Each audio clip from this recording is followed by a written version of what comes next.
I'm here today with Joe Muldoon, CEO of Fast Biomedical. And Joe was one of our alumni presenters at our past Emerging MedTech Summit, and he'll be showcased in our upcoming event. And we're here today just to have a conversation, see how things are going, get some updates. And so Joe, I know that you sit on the board of several companies. Can you give us a quick background on sort of what you're up to and tell us what's going on, what's the latest with Fast Biomedical? Sure. Thanks, Scott. Well, we're all navigating this brave new world of COVID-19, but things have gone pretty well for us. At Fast Biomedical, we've worked on a precision metric that enables precision medicine and heart failure in a way that it doesn't exist today. And we were very fortunate that we concluded a trial in heart failure before the pandemic hit. It has slowed down our publication of those results, and we just started dosing in a follow-on trial last month, and it's definitely impacting our recruiting, but we're finding a way to move forward. We were blessed that the data coming out of our heart failure study were good, and we used it to recruit an expanded board of directors.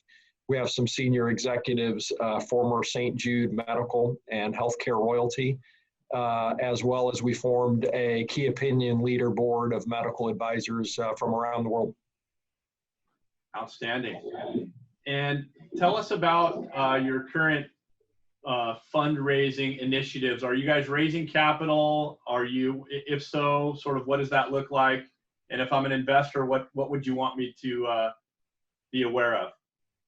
Sure. We are out in the market right now with a Series B raise that might be up to $31 million. We're pretty encouraged by the initial interest that we've received.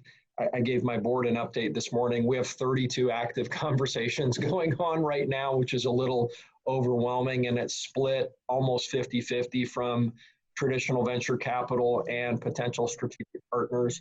So it feels like we've kind of turned the corner clinically and in demonstrating that there's clinical utility for what we're doing.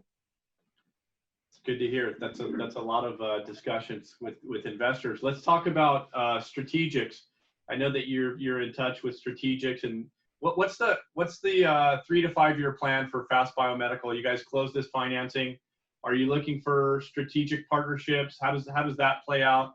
And if I'm a strategic looking in from the sidelines, what do you want me to know? Absolutely, we're looking for strategic partners. When we close this round, really the next 3 years, we'll be doing predominantly two things. One is our final approval trial, which is pretty manageable and gets us regulatory clearance both in Western Europe and the US. And at the same time, we want to do an outcome trial in heart failure that's really going to demonstrate that you have to use this product in these patients. You can only execute on what you can capitalize. So the first thing we need is capital. But with strategic partners, we just think it's very difficult to go to the market with a couple of products on your own.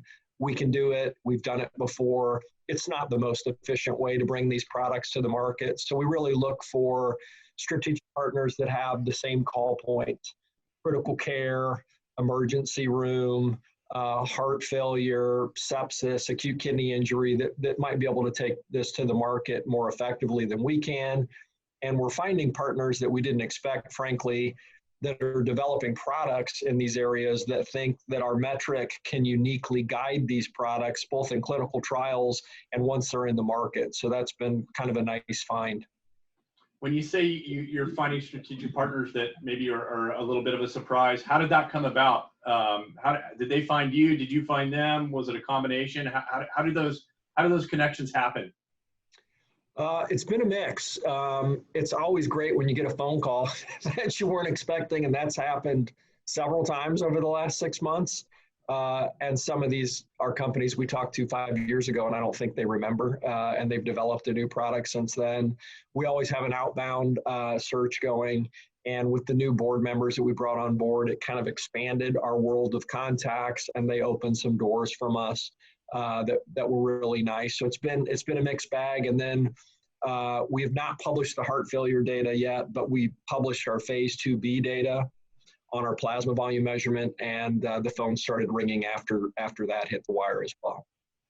Outstanding. So, as you're aware, our 2021 event, with everything going on in the world, we're shifting to a hybrid approach where we will have some folks in-person attendance that can make it, and if it's the right thing for them, and we have others that are going to be coming in digitally and doing the virtual experience. Over the course of the last 9 months, how have things changed in your view? It sounds like you're having a ton of success with all of the investor conversations you have going on now. Have the walls broken down and we can now do all this stuff virtually? Is there still, in your view, a need for the in-person meetings? Sort of a loaded question. I think you know what I'm hoping the answer is, but I would respect and appreciate your sincere response to that. I think there's room and a need for both. I think that the world has learned that we can be a lot more effective virtually than maybe we knew we could be. And we've attended a number of these conferences that have a virtual component. Some of them are completely virtual, and we've been shocked at how productive they've been, frankly. And yours is one of the favorite conferences that we attend every year. So I've got no reason to believe that this isn't going to be wildly productive, both in person and virtual. And I think there's room for both, but the efficiency that the virtual version drives, the amount of time you're not on a plane, you're not in a hotel, you're not in an Uber getting to the conference, it's hard to measure what that gives you back. Right. Okay. So what's next for Fast Biomedical? I know we're gonna get milestone updates from you at our upcoming event, but is there anything that you can share with the broader audience prior to the meeting in terms of what's next and what we should be looking out for, or should we save that for your presentation at the next event? Well, I guess I'll give you a little teaser. And if my clinical team was in the room, they'd be kicking me under the table right now. There's another really important metric that we think we also might be able to measure, and we've just started dosing patients in a trial that would give us proof of concept on that. So we might have some pretty interesting information to report in February. And if not, I'm going to regret saying this. Okay, so let's roll with it then, now that the cat's out of the bag. If somebody wants to get in touch with you prior to the event, how should they do it? How would you like folks to reach out to you?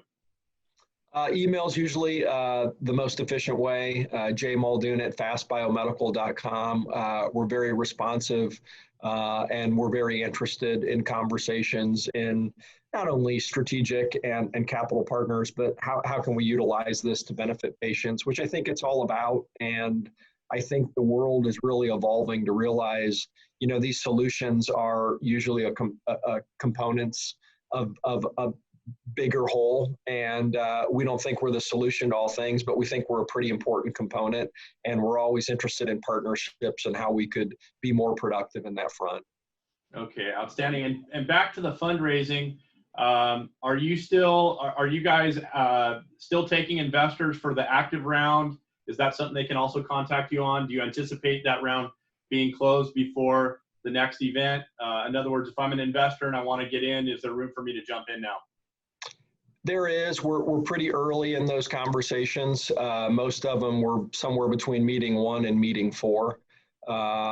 We have lots of followers, and we're kind of looking to land that elusive lead investor. I think when we do, we'll fill out the syndicate pretty quickly. But there's absolutely room. We've targeted closing this by the summer of 2021. If we did it in the spring, that would be a pickup, but our plan is to do it at least by the summer. Okay, great. Well, hopefully we can, hopefully LSI in some small way can be a part of closing this round and watching what happens next. What will be, what are the use of the funds going to be for Fast Biomedical? The round closes, and let's say you're on track for summer. What are the primary use of the proceeds? Our technology is 2 main components. It's a proprietary injectable that works in concert with the device.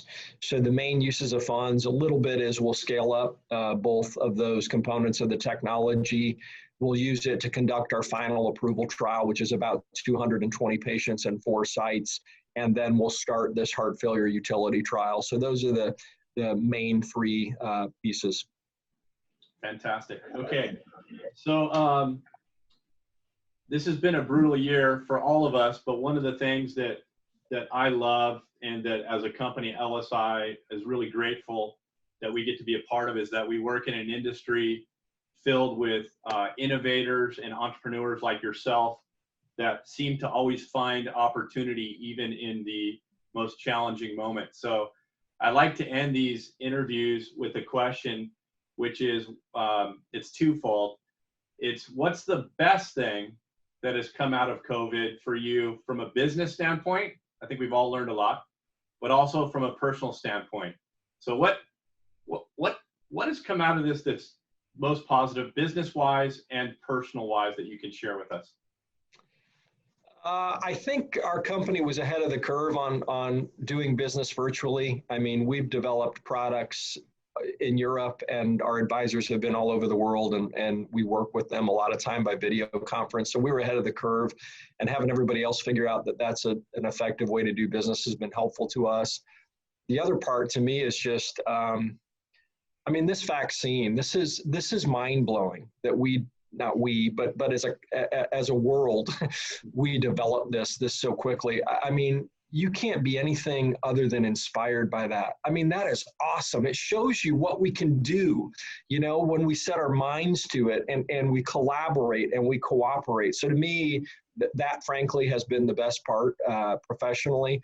Personally, our oldest daughter's in grad school. It became virtual. She came back and lived at home. I got a summer with her that I didn't think I was going to have again. We have a boat. We spent a ridiculous amount of time on it. So the amount of family time we had and the amount it helped us all reflect on how unbelievably fortunate we are was a real blessing. That's amazing. And I agree with you wholeheartedly that the extra time at home has been quite a blessing. So Joe, thank you so much for your time today. Looking forward to the updates that are forthcoming. Looking forward to seeing what you guys do next. It's really exciting to, again, in some small way, just be a part of the ecosystem and bringing together investors and innovators like yourself so that ultimately we can get solutions that change patients' lives, which I know you guys are doing with Fast Biomedical. Thank you so much for your time. Looking forward to seeing you either in person or virtually in a few months. And really appreciate your time here today. Have a great holiday.